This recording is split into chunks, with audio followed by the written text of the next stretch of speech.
രാജ്യതലസ്ഥാനത്ത് ക്രമസമാധാന നില പൂർണ്ണമായും ഇല്ലാതായെന്ന് സിപിഐഎം സ്ഥാനാർത്ഥി ജഗദീഷ് ചന്ദ്. ദില്ലി നിയമസഭാ തെരഞ്ഞെടുപ്പിൽ ബദർപൂർ മണ്ഡലത്തിൽ നിന്നും ജനവിധി തേടുന്ന ജഗദീഷ് പ്രചാരണ പ്രവർത്തനത്തിനിടെയാണ് കൈരളി ന്യൂസിനോട് പ്രതികരിച്ചത്. बदरपुर विधानसभा से सीपीआईएम उम्मीदवार जगदीश शर्मा को वोट दो, सीपीआईएम उम्मीदवार जगदीश शर्मा को वोट दो। ദില്ലിയിലെ തെക്ക് കിഴക്കൻ മേഖലയായ ബദർപൂർ മണ്ഡലത്തിൽ നിന്നും ജനവിധി തേടുന്ന സിപിഐഎം സ്ഥാനാർത്ഥി ജഗദീഷ് ചന്ദ് ശർമ്മ വോട്ടർമാർക്ക് പുതുമുഖമല്ല. മീഠാപൂർ സ്വദേശിയായ ജഗദീഷ് പ്രദേശത്തെ എല്ലാ ജനകീയ സമരങ്ങളിലും മുൻപന്തിയിൽ തന്നെ.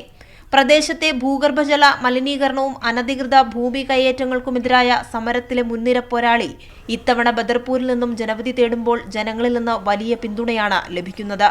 വഴിയോര കടകളിലും വീടുകൾ കയറിയിറങ്ങിയും വോട്ടർമാരെ നേരിട്ട് കണ്ടുള്ള പ്രചാരണ പ്രവർത്തനത്തിലാണ് സ്ഥാനാർത്ഥി.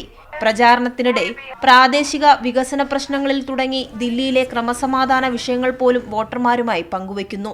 ആഭ്യന്തരമന്ത്രി അമിത്ഷായുടെയും ബിജെപിയുടെയും നേതൃത്വത്തിൽ ദില്ലിയിലെ ക്രമസമാധാനം പൂർണ്ണമായും ഇല്ലാതായെന്ന ജഗദീഷ് ചന്ദ് പ്രതികരിച്ചു. ഇത്തവണ ജനങ്ങൾ ഇതിനെതിരെ ജനവിധി എഴുതുമെന്നും അദ്ദേഹം കൂട്ടിച്ചേർത്തു.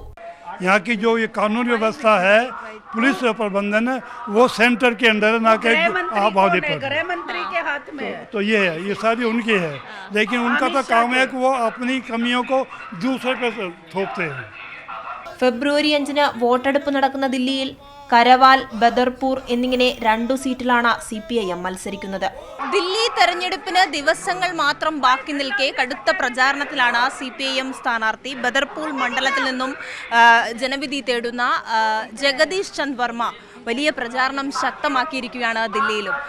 ക്യാമറാമാൻ സഞ്ജയ്ക്കൊപ്പം സ്വാതി സന്തോഷ്, കൈരളി ന്യൂസ്, ദില്ലി.